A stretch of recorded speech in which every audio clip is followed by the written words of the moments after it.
I estimate that about 2/3 of you will wear some kind of jewelry. Can you please look at it? Really, look at it.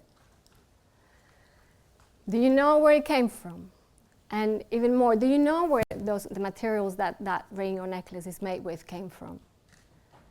Hi, I'm Arabel Lebrusan, and I am an ethical jewelry designer. I'm also one of the first fair trade gold licensees in the world, one of the first jewelers to achieve that recognition. And I'm here to talk about ethical jewelry and why it's relevant. Some of you might know me like Arabel Rosillo de Blas, the visual artist. I wear two hats. One is the jeweler, and one, Arabel Rosillo de Blas, the visual artist. It's been this way since I went to university. Not so sure why, maybe because my parents thought that visual arts was not a proper career, or because I never have enough with one thing. So it could be also a personality problem. Throughout the years, these worlds have been pretty much independent from each other, so I do one or I do the other. But once in a while they collide, they come together, and I make work that has a bit of jewelry and a bit of art. I'm taking this opportunity to talk to you about ethical jewelry and the issues within it. And I'm going to be doing this by using metaphors, like I would do in my art practice. I'm going to be using this pair of diamond and gold earrings and this image, one of my last works, which I'm not sure to which world it belongs yet. So gold. The model on the right, who's actually Kat Lane, photographer, and in this case model, who is somewhere there in the audience. Yay! Is wearing an earring made with gold from Oro Verde, which is a cooperative of miners in the Choco Forest in Colombia. It was also actually one of the first productions of gold that was labeled like as fair trade gold by FLO, the independent certification system from the Fair Trade Foundation. The earrings on the left, these ones, are made with gold from an unknown origin. We just don't know where it came from. The diamonds on the right are traceable. They come from the Diavik mine in Canada, in the Northwest Territories. This mine is owned by Rio Tinto, one of the very big players in the diamond industry. What is different about this mine is that for the first time, Rio Tinto is incorporating the Aboriginals and their requests to their mining plans. So these diamonds are actually traceable. We can trace them back to the mine. On the left, the diamonds are from an unknown origin. They could have come from conflict, they could have been smuggled into this country, or not. Maybe they could have come through very legal sources. We just don't know. The backdrops that I use for the images are two individual paintings, Heaven and Hell, by mid-century Dutch artist Den Bosch. Den Bosch is known for his use of fantastic imaginary, like you can see, to illustrate moral and religious issues. So for me, what better way to use these images to talk metaphorically about the consequences of unsustainable mining of diamonds and metals. So gold, what's wrong with gold? What's the problem?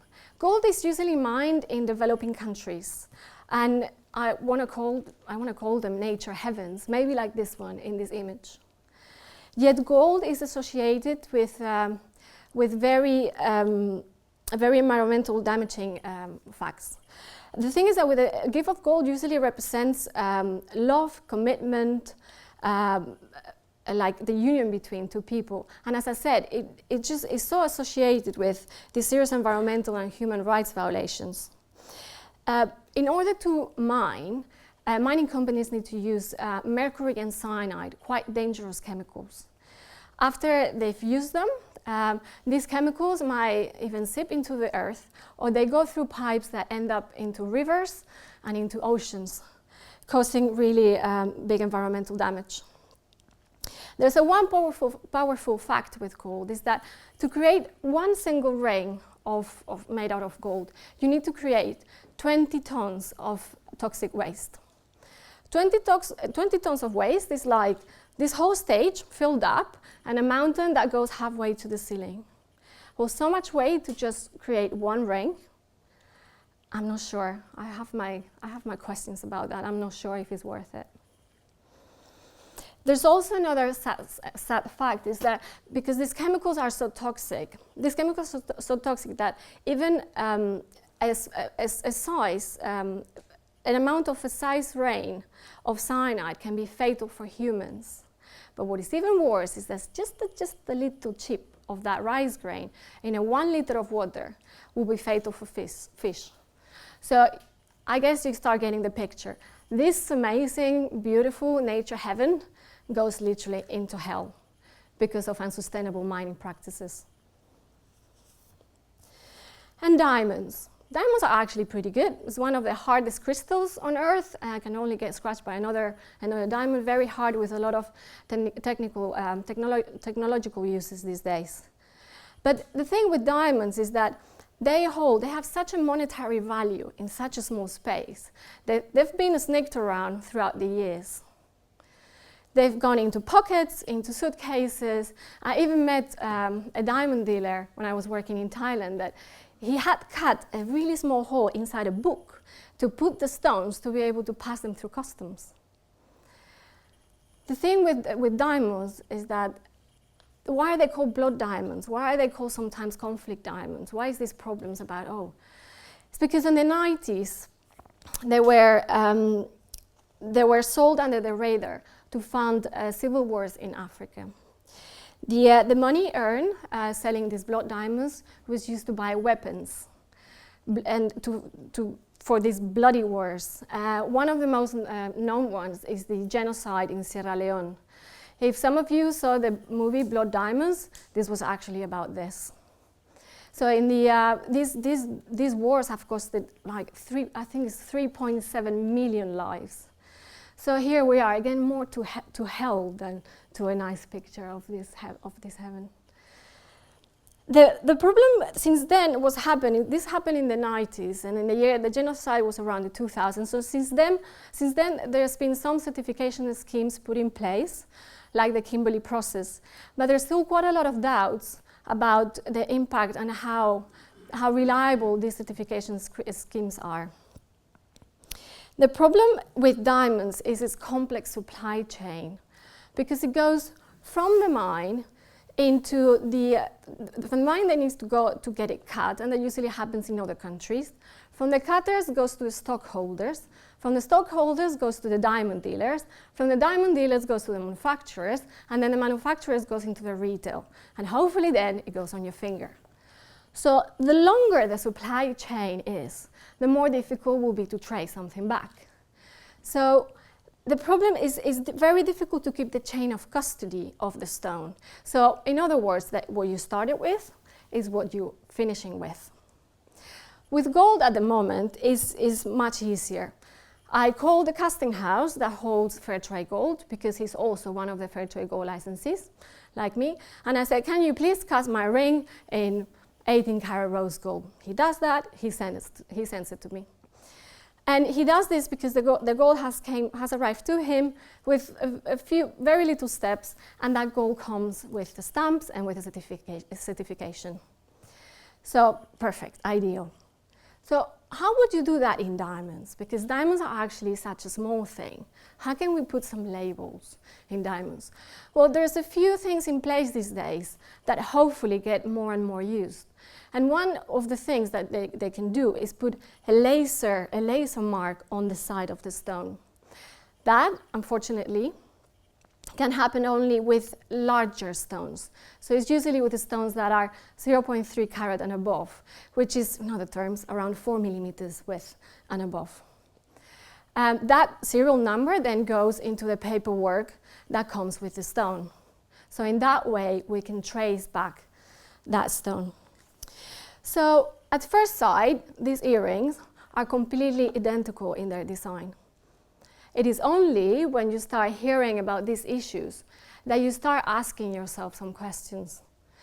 So, what is wrong with my jewellery? And why no one has ever told me anything about this? And maybe some of the guys sitting in this room are thinking, I spend way too much money on my wife's engagement ring. Surely it has to be ethical. Well, I'm sorry to say, but there's really no relationship between the money that you paid and the ethics on your ring. There is a couple of words here that are very important when talking about ethics, because large corporations are using ethical terms quite freely these days. So we're not really sure what is ethical anymore. So for me, it's sustainability. That's a very important word, to be able to trace things back to the source. So, excuse me, that's traceability. And sustainability will be to create something in a sustainable way. So what is ethical jewelry then? Well, for me, it's quite clear. Ethical jewelry would be jewelry that is sustainable and ethical and traceable. Ethical jewelry has been quite an obsession of mine, to the point that I would only make ethical jewelry. Well, it really depends how much money you put in this table. But no, seriously, I used to have a larger business before. I used to have a brand name. I had a shop in the most expensive street in London, Sloane Street. I had a business partner. I had investors. And it was when the crisis started, so it was pretty difficult. But I was so stubborn. I was so dedicated to be designing and producing ethical jewelry that I couldn't shift to standard jewelry in order to survive. So yes, I did close down, and yes, I survived after, because I'm here and I'm still making ethical jewelry.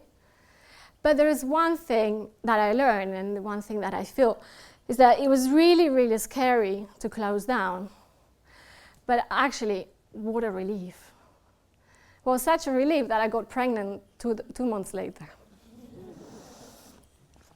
The availability and demand of ethical jewelry is still very small, but growing consistently. There is some large organizations behind us, like the Fair Trade Foundation, who is doing an amazing work promoting these things and talking about the issues. But it's everyone's responsibility to steer the jewelry industry into the right direction. From the people on the ground to guys like you, people like you going into shops and asking the right questions for this evolution to happen. So now, look at your jewelry. Go, look at it. How are you feeling? Well, I hope you're feeling a little bit bad. And that next time that you go and buy some jewelry, you ask 2 questions. The first would be, where is that ring or that necklace coming from? And the second is through how many hands it's gone through until it arrived to your finger. Thanks for listening.